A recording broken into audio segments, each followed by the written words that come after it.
Fala, povo, vocês estão bem? Sejam muito bem-vindos ao canal do NBB, porque hoje temos Leandrinho! Que isso!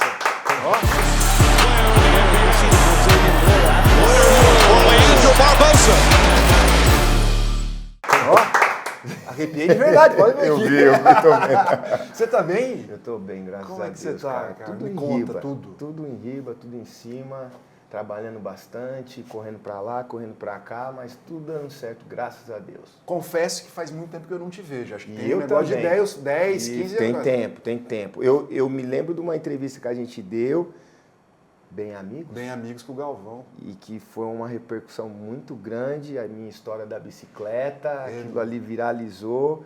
Eu acho que esse foi o momento que a gente teve junto. Foi a última vez. Faz Foi. tempo. Foi, se não foi isso, foi a Olimpíada de Londres, que eu tava lá cobrindo o jogo contra a Argentina, eu tava na cobertura. Eu não lembro da gente ter se falado. Provavelmente um oi, Não, tchau. Zona mista. Tá Entrevista, certo, tá fim do certo, jogo. tá certo, Não correto. foi assim, uma... Rápido, né? Não, e não foi um grande momento, né? Que tinha acabado de perder, cara, assim, não foi infelizmente. nada legal. Você falou da bike, eu vou pedir pra você contar essa história, até porque temos um cenário, né? A gente tem um cenário bacana pra contar a história do Leandrinho e bater papo com ele. A bike tá aqui, ó. E é da mesma cor, tá? Ela continua sendo a mesma cor. O que aconteceu com a bike quando você chega lá nos Estados Unidos? Como é que é essa história? Conta pra mim. Ah, cara, eu sempre quis ter uma bicicleta quando eu era pequenininho. Então, quando eu cheguei lá, eu tive... Eles me deram uma infraestrutura muito grande que eu não estava acostumado, no sentido de ter um tradutor só para mim, um motorista só para mim.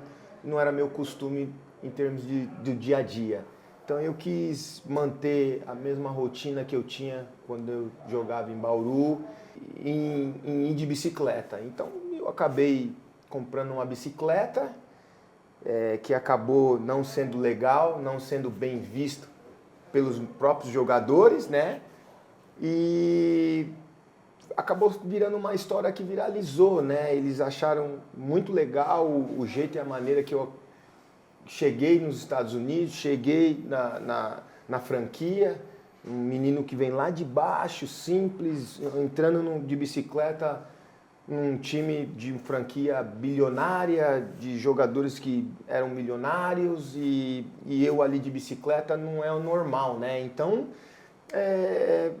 foi um jeito que eu achei de poder, sei lá, chegar simples, entendeu? E isso me ajudou muito com o lance deles me acolherem com os dois braços, me ajudar em momentos que eu precisava. Porque quando você vai de outro país para uma liga americana, ainda mais sendo brasileiro, às vezes a gente não é bem-vindo, ou a nossa chegada não é bem-vinda. E aí tem milhões de receios e etc. Então, isso não aconteceu comigo, eles me abraçaram a causa, acabaram jogando minha bicicleta no lixo, né? Que você sabe o final, mas foi muito legal como eles me acolheram, como eles me receberam, o amor e o carinho. E aquilo para mim foi muito importante, porque eu não tinha minha família comigo. E eu sou um cara de família, então isso me ajudou muito em termos de dar continuidade no trabalho e trabalhar, ter vontade. Eu senti muita falta da minha família. Mas só para relembrar a história, você chega, né? Era uma coisa que você fazia, estava acostumado, você se sentia bem, pegou a bike e pá pro treino. Isso. Treinou, voltou, a bike tava no lixo. Tava no lixo já. Foram alguns dias, né? No terceiro dia ela já não estava onde eu deixava, porque quando você desce, cada um tem sua vaga. Vai para estacionar o carro. Exato, e é o que eu falei, é uma liga milionária, então jogadores ganham muito bem e tal, e você vai descendo, aí tem Lamborghini, Cadillac, Mercedes, Ferrari.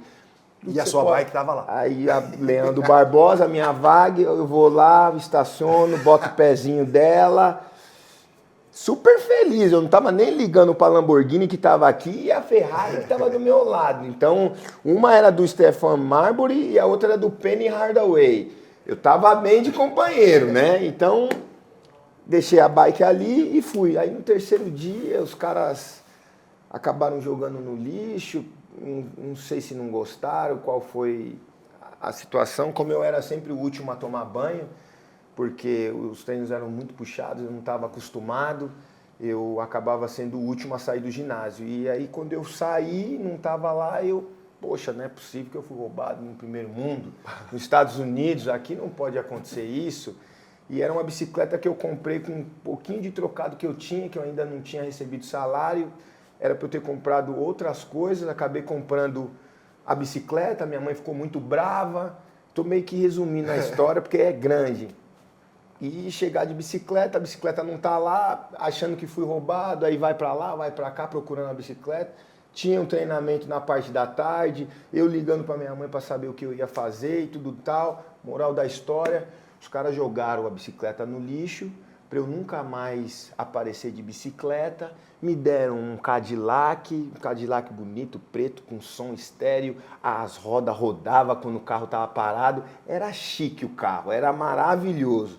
Enfim, dado não é roubado, mas eu não estava nunca acostumado em receber um presente desse, né? Um carro, poxa, mas foi um presente dado de todos os jogadores, vindo do Stefan Marbury. O Stefan Marbury foi um cara que, até hoje, ele é um pai para mim, a gente ainda tem a nossa relação, ele lá na China, eu nos Estados Unidos, um cara que me aceitou e me ensinou e mostrou muita coisa na NBA, no business, fora da NBA. Então, um cara que eu devo muito e agradeço muito, mas ele tentou enfatizar que fosse um presente de todos os jogadores. E aquilo ali, para mim... Não, marcou sua vida e o jornalismo esportivo, né? E a bike você nunca mais pegou? Eu comprei outra bike no dia seguinte. Eu tive que comprar e tem até hoje. Tem a bike até hoje? Tem até hoje. Ela não dá para andar porque eu resolvi fazer deixar ela como se fosse um quadro, como se fosse uma camisa de recordação, porque foi o começo da minha carreira aquilo, né? Que me representa muito a bicicleta e aquela bicicleta e hoje a história da bicicleta. Cara, então, que demais essa história. Essa história é muito boa, muito boa e muito legal. Bom, vamos começar então. Vamos lá. Desculpa, pessoal. Não, imagina, cara. Essa história é maravilhosa, acho que uma boa história pra gente começar. Mas você tá aqui no Brasil pra ver a família, não é isso? Você falou que é um cara família, você tem duas filhas, né? Tenho duas filhas aqui. Uma cachorrinha, que me disseram que você tem uma cachorrinha, uma cadelinha. Tenho, a Maia. A Maia é minha parceira. Tem a esposa. Tem a esposa que está nos Estados Unidos. Então você é um bendito entre as mulheres, então. Só tem mulher, inclusive a cachorra também, então tô rodeado de mulher. E aqui você visitou seus familiares aqui em São Paulo também? Isso, minhas irmãs, meu irmão, a minha cachorra e minhas filhas. Ai, que demais. Mas eu vim a negócio, né? Eu vim para falar de basquete, né? Então me interessa, me conta o que você conseguiu de negócio. Não, cara, foram mais reuniões que eu tinha para fazer com a NBA Brasil, ir no escritório da NBA Brasil. Eu fiz uma aparição lá no Payback, no Rio de Janeiro, que é uma quadra que o pessoal que a gente jogou junto está fazendo um projeto bem legal lá, se chama Payback, muito bacana. Fui lá dar uma palavrinha com a molecada, conversar, entender mesmo o projeto, o que eles vêm fazendo, e foi muito interessante, muito legal, gostei muito. Depois vim para São Paulo, e aqui foi NBA Brasil. Depois eu tenho uma entrevista no Ibirapuera, que é contar a convivência que eu tive desde pequeno jogando no Ibirapuera. Ali é um basquete de rua, eu venho dali, então faz muito parte da minha vida. Então está saindo um documentário do Ibirapuera com todos os atletas que fizeram parte dessa era do Ibirapuera. Não sei se você conhece o Agra claro, também vai estar lá. Claro. Então é uma história bacana que faz parte da minha carreira, da minha vida, e tudo começou ali. Então tá sendo legal essa minha vinda para cá, e aí eu aproveitei para ver minhas filhas, meus irmãos e amigos que dá para ver durante essa correria toda, né? Sabe que São Paulo é difícil andar, trânsito pra caramba, é um evento por dia, né? Exatamente. Então a gente faz o que pode, mas tá corrido. Mas você falou do seu começo e aqui tem todas as suas referências nesse quadro que está aqui atrás, né? Cara, e você é de Pirituba, né?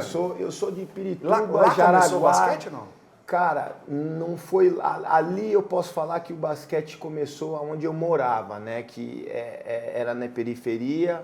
O meu irmão implementou um jeito de colocar uma tabela e tudo começou ali naquela tabelinha, né? Meu irmão jogava basquete pelo Continental Park Clube e ele ia treinar, eu era um pestinha, minha mãe não deixava eu sair de casa porque a vida ali era muito complicada, então ela não queria que eu virasse um criminoso ou ir para o caminho errado, né? Então ela deixava eu dentro de casa e eu queria sair, né? Então, como ela não deixava eu sair, eu era um pestinha dentro de casa.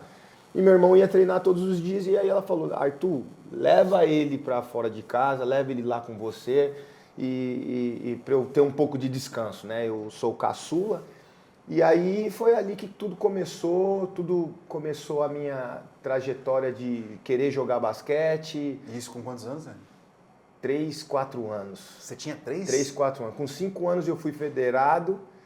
Com 5 anos de idade? Comecei cedo. Muita gente não sabe disso, cara. Eu comecei com 5 anos no Continental federado. Mas você jogava, mas tinha tinha escolinha e eu jogava na categoria de cima. E aí foi onde começou, eu sempre jogando na categoria de cima e sempre indo, e o Enio Vec estava lá nessa época, o Ailton Tesh, o Sandro Varejão, irmão do Varejão, jogava lá com o meu irmão. Então foi aí que começou a minha trajetória, cara. Na época quem era meu técnico era o Marcelo Pinta, não sei nem se ele é técnico hoje, mas é o cara que me ajudou bastante. Tinha o Márcio, que era do Pinheiros. E, cara, eu joguei com o Thelminho, Leandro Binotto. Eu sou dessa época. Com 5 anos eu era federado, cara. Ah, você já era um fenômeno com 5 anos para jogar com idade de cima? Você conseguia? Quando o meu irmão começou a me ensinar com 3, 4 anos, ele sempre falou que eu tinha facilidade em aprender, né? Ele falava que eu pegava as coisas muito rápido. Eu não lembro dessa época. Mas ele falava que ele mandava eu fazer uma coisa e eu fazia e com facilidade. Aí ele mandava fazer outra coisa com a mão esquerda, fazia e com mais facilidade ainda. Aí ele falou assim, pô, como eu não tenho chance na minha modalidade, no esporte que eu mais gosto, eu vou aprender tudo que eu estou recebendo de informação e vou passar para o Leandro. E foi assim.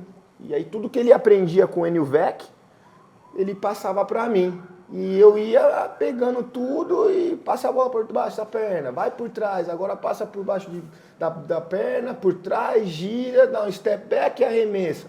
Ele falou, Leandro, você vai jogar basquete. Aí eu não falava nada, eu não tinha noção, né? E foi aí que, com 4 anos eu tava bem, aí o Continental me chamou. E com 5 anos eu fui federado, aí meu irmão pegou pesado comigo. Jogava mal, ficava 2, 3 horas arremessava 1000 bolas por dia. E, cara, é muita coisa, muita coisa. O seu irmão trabalha com basquete hoje em dia? Porque ele foi seu primeiro professor, né, Theo? O meu irmão foi meu primeiro e último professor, né? Eu não posso, ele sempre esteve na minha vida, né? O Arthur, ele era do Exército. Então ele era bem ogro, né? Ele me ensinava muita...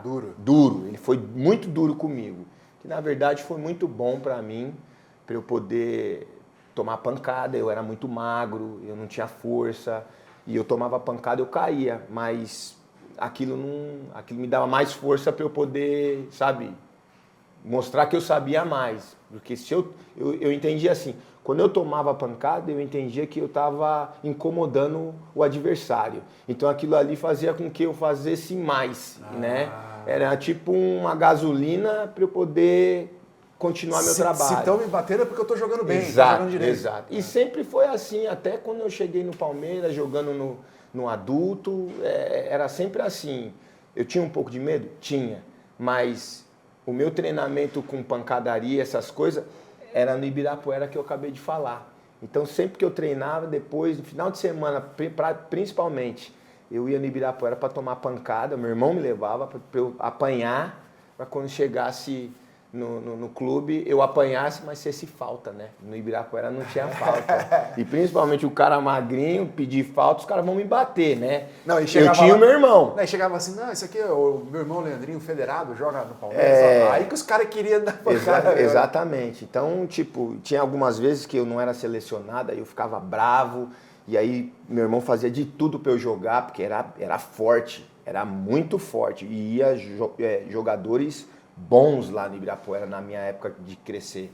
Então, quando eu era selecionado, eu queria fazer tudo, eu queria arremessar muito, eu mais arremessava do que ia lá dentro, porque eu tinha medo, né?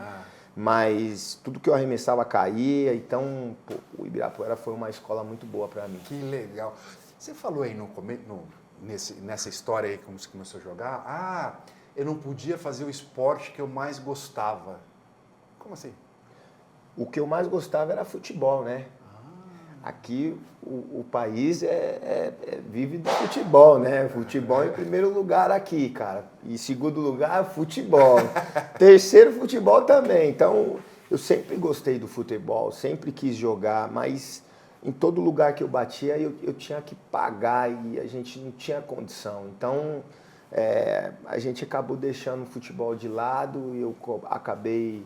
Depois que o meu irmão começou a me ensinar, eu acabei ganhando o amor pelo basquete e deixando o futebol de lado. Mas eu sempre tive amor pelo futebol e desde que eu comecei a ter sucesso na NBA, eu sempre que vinha de férias queria jogar pelada, queria estar com os meus amigos jogando futebol e tenho amigos que jogam profissional no futebol e acabo que eu tenho um amor muito grande pelo futebol. Eu sempre trouxe o futebol comigo, sempre brinco em final de treino, dou uma petequinha ali, petequinha ali. Com a bola de basquete? Bola de basquete, até mesmo no Phoenix Suns, o Steve Nash é um cara que ama futebol, ele até tem o maior que é time dele, então é um cara que tem um amor muito grande por futebol. Quando a gente jogou junto, a gente sempre brincava de futebol, sempre falava de futebol.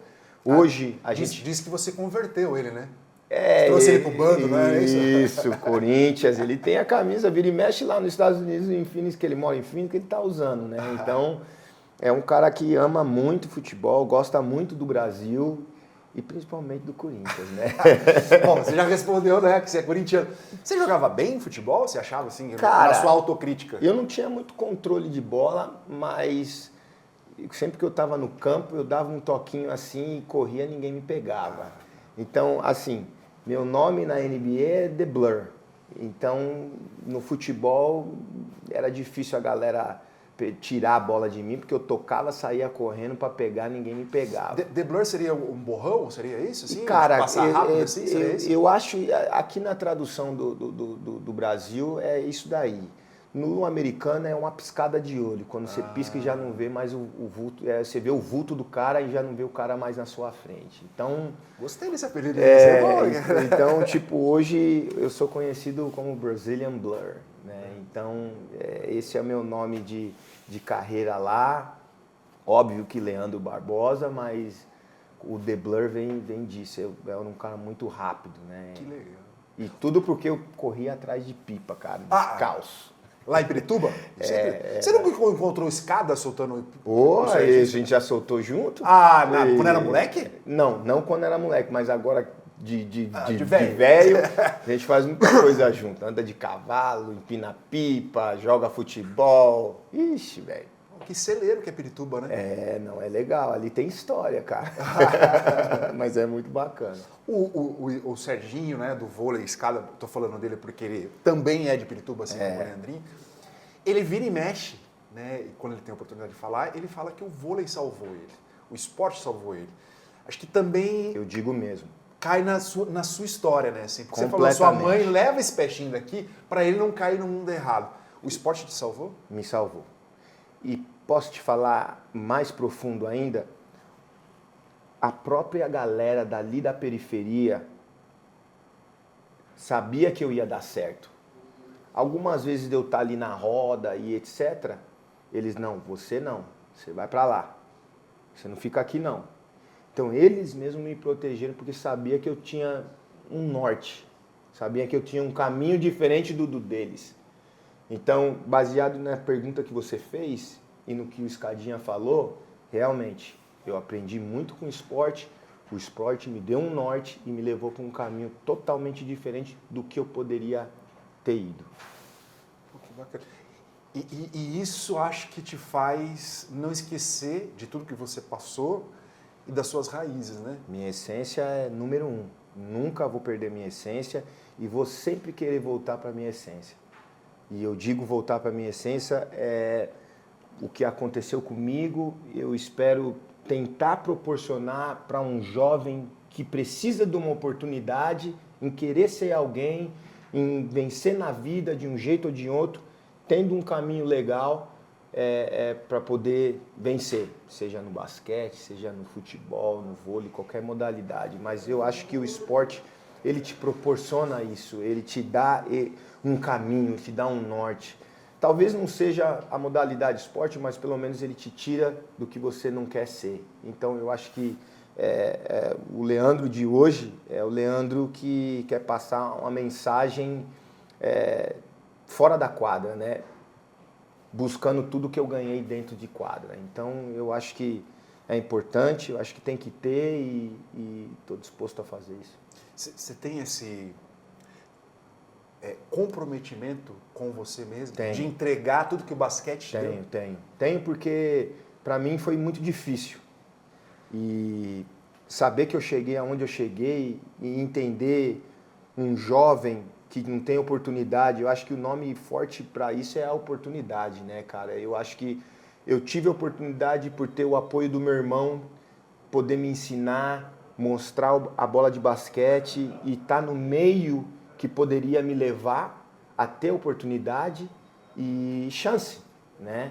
Então eu acho que ter oportunidade é difícil, cara, principalmente quando você vem da periferia, é um caminho bem comprido, um caminho longo, que praticamente para muitos jovens, muitas pessoas é impossível. E eu acredito muito naquele ditado que tudo que é impossível é possível. Depende de você, depende do que você quer na sua vida e o que você procura. Então, nada é demais sonhar, né? E eu vivenciei muito e hoje meu sonho é trabalhar fora da quadra. Ainda trabalho como assistente técnico e tal, mas eu acho que a experiência que eu ganhei, tudo que eu aprendi na NBA, o que a NBA te proporciona fora da quadra, extra quadra, é uma coisa que eu posso trazer para essa juventude e etc. Então, eu tenho muita vontade, sim, é um sonho, é um objetivo que eu tenho dentro de mim, poder ajudar o próximo. Muito legal isso aí. Até você usou a palavra que acho que é o cerne de toda a questão, assim, principalmente para quem está marginalizado por estar na periferia, porque não tem oportunidade, né? Quanta gente boa que não tem, né? A gente fala muito, sim, do material humano que o Brasil tem, né? A quantidade de pessoas que não têm acesso ao esporte, a qualquer modalidade, para poder crescer e mostrar e ter uma carreira e ganhar uma vida. Eu sei que você veio aqui no NBB e aqui foi apresentado para você o projeto Basquete Cidadão, que é uma possibilidade de dar oportunidades. O que você achou do projeto? Conta pra gente. Não tenho palavras para descrever do fundo do coração. Acho que, primeiramente, eu fiquei meio chocado, né? Eu ganhei tanto presente hoje, cara, que eu tô até meio, sabe... nossa, cara, eu jogo basquete há muito tempo, né? E essa foi a minha primeira vez vindo no NBB. E eu falei para eles que de tantos anos que eu jogo basquete, ser a minha primeira vez vindo aqui, foi muito legal, muito bacana, porque a gente, quando é jogador e a gente está atuando, a gente não tem noção o que acontece fora, extra quadra, né? Então, o trabalho que a NBB vem fazendo desde lá de trás foi um trabalho que eu digo que o basquete renasceu. Porque eu quando saí do Brasil, eu via que o basquete tinha a possibilidade de ir por água abaixo. E estava indo. E o NBB surgiu. E surgiu com muita energia positiva, com muitas conquistas. E foi maravilhoso porque eu tive a possibilidade de conviver quando eu estava ainda jogando nos Estados Unidos, pelos bastidores, quando eu estava comentando uma final, que foi Flamengo e eu acho que Brasília, lá no Rio. E quando eu vi, cara, eu tinha resultado pelas pessoas lá de fora, tudo tal, mas vivenciar presente eu não tinha tido isso. Quando eu vi com os meus próprios olhos aquilo, eu falei, putz, cara, que legal, que bacana. Agora eu não vou receber mais telefonema de amigo meu que não tinha emprego, que só sabia jogar basquete e tudo mais. Então a NBB fez muita coisa para muito amigo meu, para muitos jogadores e vem fazendo. O resultado foi maravilhoso e vim aqui hoje receber um monte de presente que eu recebi. Esse convite, agora indo para a sua pergunta, é o que eu mais quero fazer, para ser sincero. Entrar num projeto, poder dar clínica, conviver com aquela garotada, voltar na minha essência, tudo que aconteceu para mim, para poder ser alguém na vida, tentar compartilhar um pouco da minha história, treinar com a molecada, passar treino. Hoje eu sou técnico, então eu consigo dar um treino, trazer os meus amigos lá de fora para poder, entendeu? Compartilhar, fazer eles entender, ver os caras falando inglês.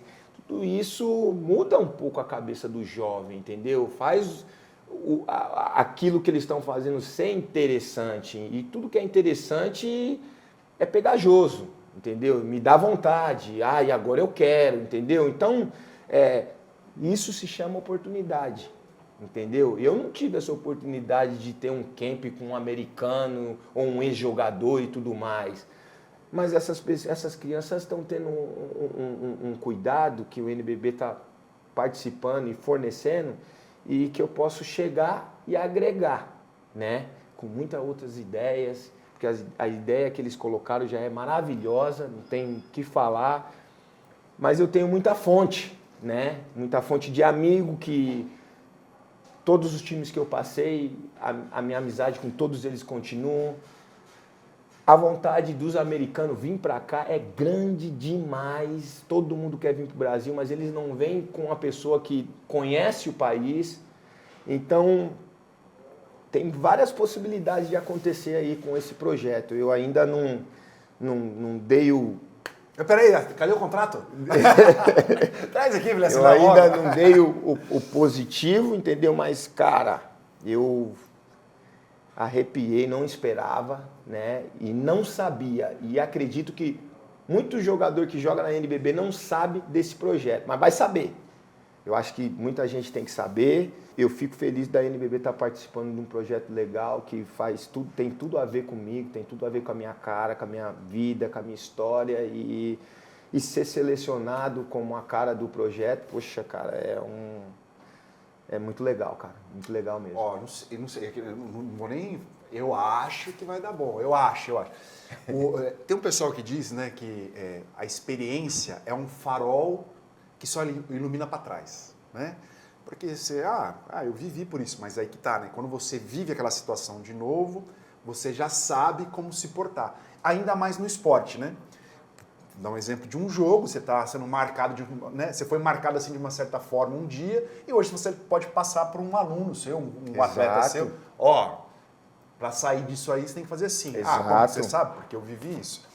E a mesma coisa, a gente está falando do projeto do Basquete Cidadão, que você falou assim, pô, a NBA tá louca para vir aqui, os americanos estão loucos para estar aqui e tal.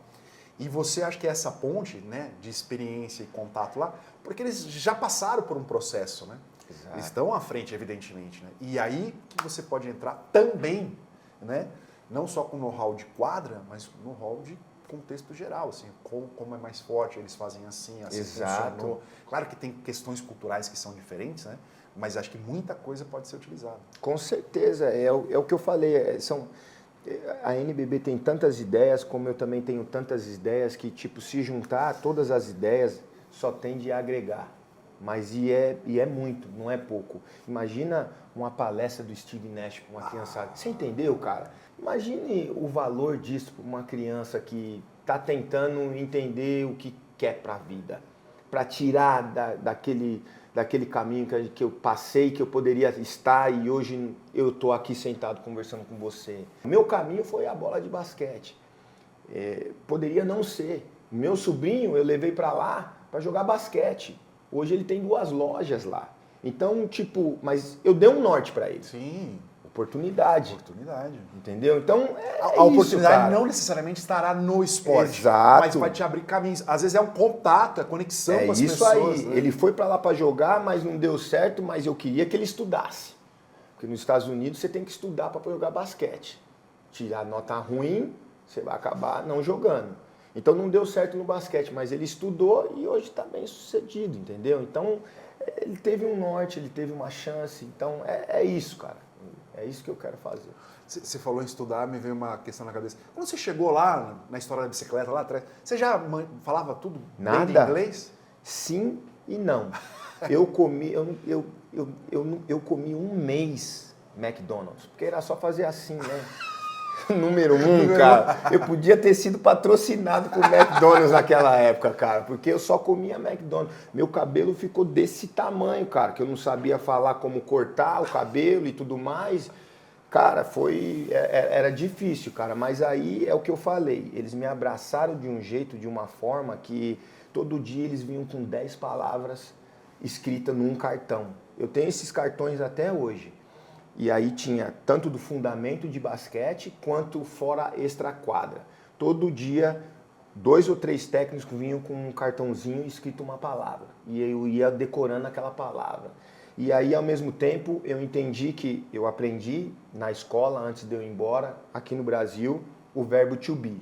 Não é difícil falar inglês, entendeu? Mas, ao mesmo tempo, do jeito e da forma que eu fui para lá para jogar a NBA, eu tinha que aprender sozinho.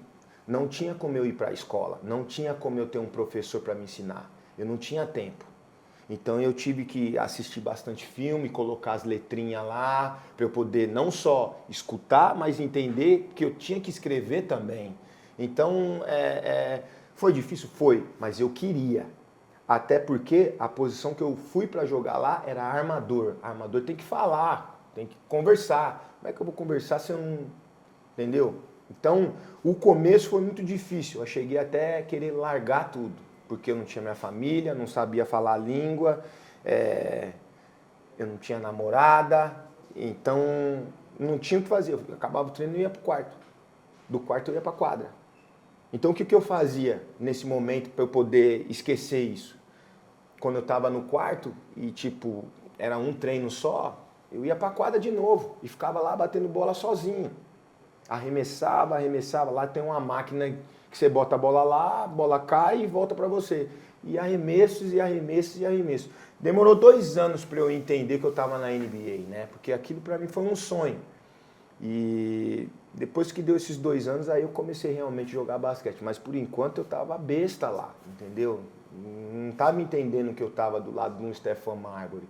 Não estava entendendo que eu estava do lado de um Amar'e Stoudemire. Pessoas que eu assistia na televisão, estavam ali do meu lado, do nada, da noite para o dia, e eu sem saber falar, eu estava lá como se fosse um nerd, entende? Então, foi complicado para mim o comecinho, mas eu aprendi a falar inglês em 4, 5 meses.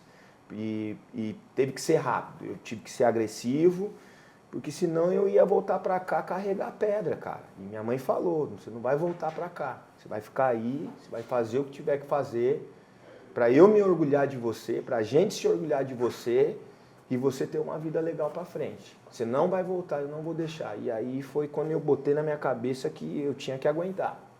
Mas foi muito difícil, e é difícil.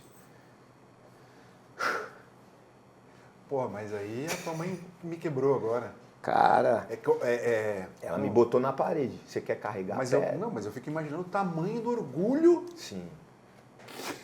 que ela sentiu depois de saber de tudo isso e enxergar isso tudo em você. Exato, exatamente. Foi um caminho difícil, cara. Um caminho difícil que eu tinha tudo na mão, mas que eu não queria tudo que estava na mão, porque minha vida foi sempre um sacrifício e eu queria o sacrifício. Dá para entender mais ou menos? Acho que você queria valorizar o que você tinha através do sofrimento. Assim, ao mesmo mais tempo, a minha essência, né, cara? Então, eu levei a minha essência para lá e foi na raça. E graças a Deus deu certo, cara. Mas é porque eu também queria muito. E eu treinei muito para chegar lá. E quando chegou lá, eu continuei treinando. Tanto é que horas que eu podia estar descansando, assistindo um filme, ou ir num shopping, ou ir numa balada, ou ir num restaurante bacana comer, eu estava na quadra arremessando. E ninguém entendia por que eu ficava lá arremessando e tal, mas eu estava lá, arremessando 300, 400 bolas, aí acabava, eu é um shopping, né, dentro do ginásio, né? Ali é primeiro mundo, você entra dentro do vestiário, é loucura. Eu passava mais tempo no vestiário do que na minha própria casa. Então, isso me ajudou muito, cara. Foi difícil? Foi. Dificuldade? Pra caramba. Mas me ajudou muito. Imagina. A gente fala, tem um lema na fotografia, né, para quem quer virar fotógrafo, que é assim, as suas primeiras 5.000 fotos vão sair ruins. Exato. Né? Então, assim, é um processo que depende da repetição para você melhorar. E em tudo na vida que a gente vai fazer, a gente tem que fazer uma repetição muito longa. Né? Um músico, por exemplo, ele tem que estudar 10.000 horas, que isso dá, sei lá, 8 anos de estudo, dependendo de quanto ele estuda por dia. E aí que você foi nesse caminho, assim, na repetição, né? Tá lá. A minha pergunta aí, relacionada a tudo isso que você estava contando, de dificuldade, que você passou lá, mas quanto que você queria. Aqui no Brasil, no NBB, você jogou no Minas, Flamengo? Foi Franca, Minas, Flamengo. Nessa sequência? Não. Então, Flamengo, Franca, Minas. 3 clubes. E aí... Tá faltando algum? Pinheiros. O Pinheiros, por incrível que pareça, eu esqueci o clube, mas foi o clube que abriu as portas para eu poder voltar para a NBA. E por incrível que pareça, de novo, eu encontrei o Mortari, pai, no shopping, há 2 dias atrás, e a gente estava falando disso. Eu falei, Mortari, eu queria te agradecer pelo que você fez por mim, pela oportunidade que você deu de eu jogar no seu time, já formado, para eu voltar para a NBA. Então, eu não tenho a agradecer. Ele, que é isso, Leandro? Para com isso, não fala isso. Eu falei, não, você faz parte da minha carreira, cara. E eu queria agradecer, porque se você não deixasse eu jogar e confiasse no meu trabalho, eu não ia voltar, não. Eu ia ficar no Brasil, ou talvez uma Europa, enfim. E você vem lá da velha guarda, você foi técnico do Oscar e de outras estrelas, Marcel também. Então, eu fiz parte do seu caderno, mas ao mesmo tempo você faz parte da minha história. Então, eu queria agradecer e agradeço aqui falando, Mortari, muito obrigado, Pinheiros, muito obrigado, a todos os times que eu passei, Minas, Franca, Flamengo, todos. Foi uma vinda maravilhosa, eu gostei muito, aprendi muito e continuo aprendendo agora de fora, assistindo os jogos e etc., mas foi uma passagem muito boa aqui pelo Brasil depois que eu voltei, cara. A minha pergunta era essa, né, que você estava quase respondendo, assim, né, tipo, o quanto que o NBB te ajudou a te moldar para enfrentar lá a NBA, né, quando você chega, ou você bate aqui e volta para lá e tal. Quanto que foi importante na sua formação como atleta? Muito. Era um basquete diferente do que eu estava acostumado a jogar, não só na NBA, mas de quando eu saí, né? Em termos de regras, bola, a linha de 3, tudo, um pouco de tudo. Então eu tive que aprender o jeito, a maneira de jogar, de lidar com o critério da NBB, que foi muito bom, né? Até mesmo levando esse critério que eu acabei aprendendo. Quando eu voltei para a NBA, porque o espaço é muito maior, né? É que nem quando você vai para a seleção é FIBA, então a FIBA, o jogo é isso aqui. Lá quando você vai é isso daqui, então fica mais fácil jogar. E isso foi muito bom para mim, principalmente voltando de lesão, a oportunidade e a visibilidade que a NBB deu para mim. E falo também a nível de marketing, porque os posts, vídeo que eles faziam de lances meus e tal e etc., isso daí ia para lá. E eu usava isso para também mandar para lá, para os outros times, para ver que eu estava recuperado. Eu me recuperei de um MCL, um LCA e menisco em 4 meses. Em 5 meses eu estava jogando e eles não acreditavam. Então, agregou muito. Agregou muito porque eu queria jogar aqui. Porque quando eu vim assistir, que eu comentei a final, lá atrás eu vi e me deu vontade de vir para cá, mas não era a hora. Então, meu momento foi esse momento. E quando eu joguei, eu falei, porra, cara, que gostoso que foi lá, tá no Brasil, clima gostoso, clima do time, a cultura. Porque lá nos Estados Unidos é diferente. É oi, tchau, não tem muito, sabe? Não tem um churrasco. Não tem, isso aí não tem. O churrasco é eu sozinho e Deus e olhe lá. Enfim, então, cara, isso fez eu renascer de novo, criar expectativas, ganhar expectativas, porque quando eu me machuquei eu achei que eu ia ter que parar. Foi uma lesão muito braba, então não sabia como que eu ia voltar. E não só o NBB, como Pinheiros, Mortari, abrindo as portas para mim, para eu poder... Poxa, não podia mais inscrever ninguém, cara. A NBB foi lá e escreveu. Então, como que eu vou agradecer isso, cara? Entendeu? Eu tô mentindo? Se eu estiver mentindo, me corrige. Mas estava fechado, cara. Não tinha como. Eles foram lá e, poxa, e eu agradeço pelo carinho.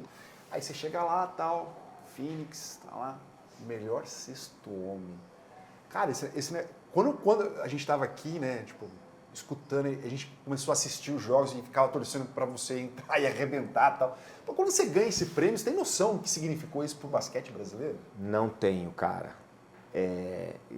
Para ser sincero, e muito sincero, às vezes eu acho que tipo, as pessoas esquecem desse título. É um título individual, mas que eu acabo tendo esse título com a minha equipe, com a franquia do Phoenix Suns, com o front office, com todo mundo, porque a confiança, a dedicação no meu trabalho, em poder deixar eu lá na quadra para adquirir os números que precisava para ser sexto homem. Porque chega uma hora que os caras começam... Opa, exatamente. Ele tem que ganhar esse prêmio, porque é importante para o contexto do time, né? Exatamente. E não só o fato de tipo, eu ganhar o sexto homem, também o fato de tipo, eu estar brigando com outras estrelas também, incluindo o Manu Ginobili, Jamal Crawford e outros, Ben Gordon.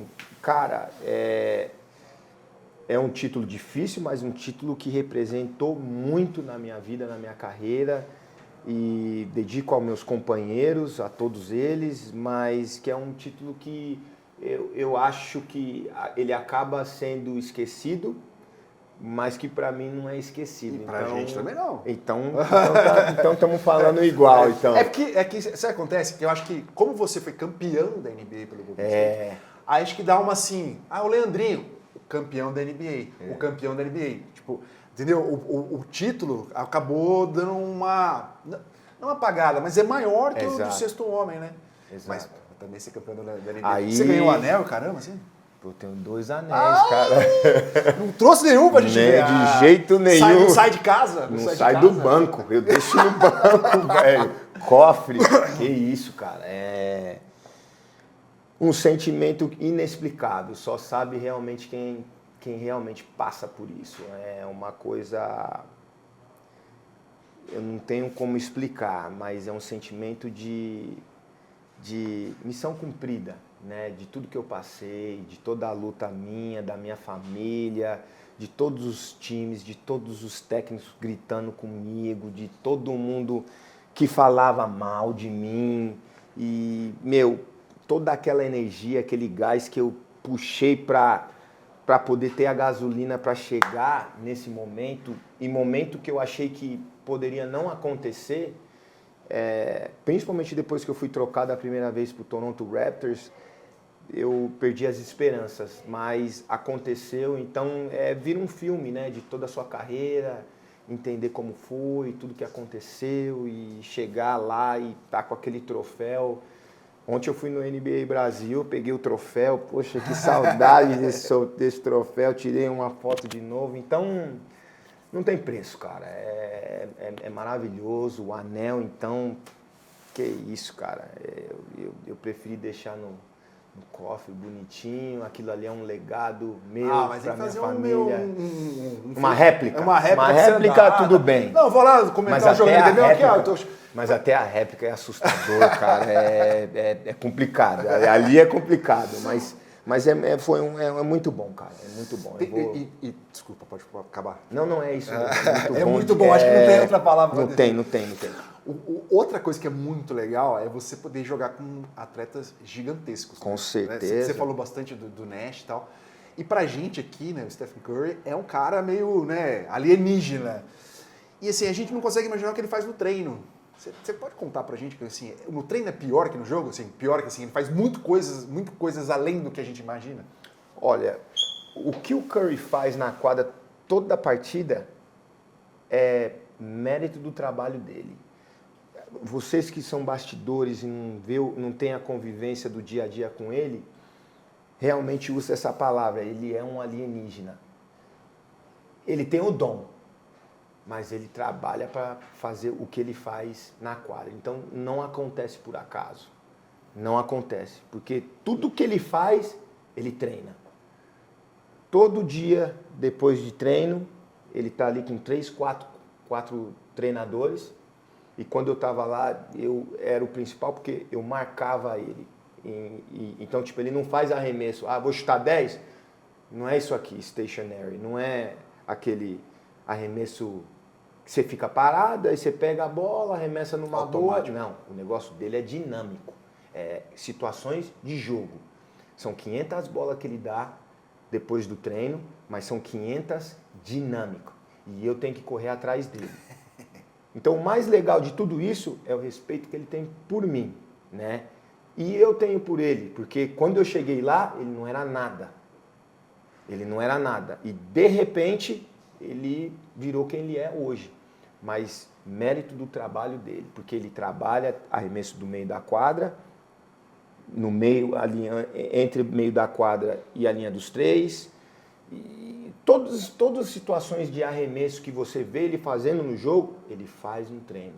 Bandeja, ele faz um treino. Ele treina para isso. E não é um treinamento só depois do treino. Não. Acaba o campeonato, ele tinha um tempinho para as férias, deu as férias, ele chama os técnicos que faz parte do treinamento dele, treino individual a summer toda. Então, não é à toa. As pessoas às vezes chegam para mim e falam, nossa, você acha que ele é um mágico? Não, porque eu estou vendo ele que ele faz dia a dia. Mas para quem não convive, acha realmente que ele é isso. Mas nada vem de graça, né? Ele trabalha. E aquele negócio, como você falou, ele tem o dom, mas trabalha. Se você não trabalha e só tem o dom, exato, pode não dar resultado. Exatamente. Como é que foi a transição para você, assim, de virar assistente coach lá? Já aproveitando, assim, a gente pode imaginar você sendo técnico principal? Eu não me vejo sendo o técnico principal. Apesar de eu ter tido uma experiência que foi muito legal e eu gostei demais, eu fui para a China agora para ser técnico, head coach, de 100 crianças, né? De 14, 15, 16 e 17 anos, né? E eu tive que cortar de 100, eu tive que cortar até 40 jogadores, né? E, poxa, cara, foi minha primeira vez sendo head coach, né? E eu gostei muito, eu amei, foi muito legal, a galera gostou do que eu levei para eles, era um camp da Nike. Eu me senti técnico ali, eles me respeitando, o que eu falava, até pela língua não ser a mesma, eu tendo que ter meu tradutor, para o tradutor passar para os meninos, foi legal e eles entenderam. Então, assim, pode ser, eu sempre deixo a portinha aberta, pode ser que sim, mas hoje essa posição que eu tenho hoje é legal. Por quê? Porque, como você me fez a pergunta, como foi a transição? Quando o Steve Kerr me levou para lá, foi para poder ter o time na mão dele de novo, porque ele estava perdendo o time por motivos do Draymond. Draymond é um cara difícil de lidar, é difícil, ele é difícil de lidar, ele não respeita muita gente e é complicado ficar do lado dele dia a dia. E o Steve sabe que o Draymond me respeita bastante. O Draymond é mais novo, eu quando estava lá eu era veterano, então eu dava muito conselho para ele, porque quando ele estava lá ele era para ser cortado, eu falei para o Steve Kerr não cortar, porque a gente ia precisar dele, e foi aí que aconteceu do Draymond ser quem ele é hoje. O David Lee machucou, ele assumiu, e aí eu falei para o Steve Kerr, tá vendo, se você tivesse cortado ele, a gente não ia ter ninguém que fizesse tão bem a posição quanto o David Lee. Agora eu vou te perguntar, Steve, você vai voltar com o David Lee ou você vai continuar com o Draymond? Ele falou, vou continuar com o Draymond. Então se prepara porque vai ser uma briga. E foi uma briga. E o Draymond matou o David Lee. Tanto é que foi trocado na temporada seguinte e o Draymond ficou. Então o Draymond sabe que ele não era para estar no Golden State. Ele ia ser cortado. O Steve não curtia muito o estilo de jogo, a maneira, o jeito. O Draymond ele jogava na posição 3. E hoje ele joga na posição 4, 5. Ele é muito forte, marca para 2, 3 jogadores. Hoje é um principal jogador no Golden State. Então, ele me levou para fazer essa função. Manter o Draymond com a cabeça boa. O Draymond estava num momento difícil, família, separação de filho dele. Ele estava entrando numa outra relação, contrato para vir. Então, estava difícil para ele. E quando eu cheguei, ele e o Clay. E quando eu cheguei, eu joguei o arroz com feijão, o brasileiro sabe, aquela malícia que a gente tem e tudo mais. E aí deu certo, voltou, o irmão melhorou. E aí o Steve sentiu que ele começou a ter o time. No ano seguinte, eu fui campeão como técnico, né? Uhum. Que a transição veio de jogador para técnico, só que na verdade eu não era um técnico, né? Até hoje eu continuo jogando com os caras, eu entro no coletivo. Híbrido, você é híbrido. Eu sou híbrido, é isso aí. Mas você é o único brasileiro campeão da NBA como atleta e também como assistente técnico. Positivo. Né? Só pra gente não perder essas histórias, assim, eu falei dos grandes jogadores, né? Aqui tem o quadro das referências. Aqui, sim. E tem uma cobra ali embaixo, né? Mamba. Então, cara. Essa história é ótima também, né? É uma história que foi verídica, né, cara? Eu fico meio assim de falar porque era um momento que a seleção brasileira precisava ganhar para ir para as Olimpíadas e por causa desse jogo aí eu não consegui desembocar porque aquela cobrinha estava realmente ali no meu pé. Como é que é o nome da cobra? O pessoal, não sei se o pessoal conhece esse tipo de cobra. Mamba Mentality. Mamba Mentality. Para quem não sabe quem é Mamba Mentality eu sou o Blur. Kobe Bryant é o Mamba Mentality. Então esse cara nesse dia me marcou box one o tempo todo, a partida toda. Eu até achei que ele tinha alguma coisa pessoal, né? E depois eu descobri, achei também que era pessoal porque nesse mesmo ano a gente tirou o Lakers do playoff e eu fiz um playoff muito bom. Então eu achei que era por causa disso, mas depois de uma conversa que eu tive com ele, para tentar entender, porque ninguém nunca viu ele marcar daquele jeito e essa marcação que ele fez foi... Ele ficou até 3, 4 horas da manhã vendo todos os meus vídeos de NBA e seleção, todos os meus movimentos, tudo que eu fazia dentro de quadra, até o jeito de andar, ele decorou, ele treinou para poder jogar no dia seguinte contra o Brasil. Então, teve um porquê, não era nada pessoal.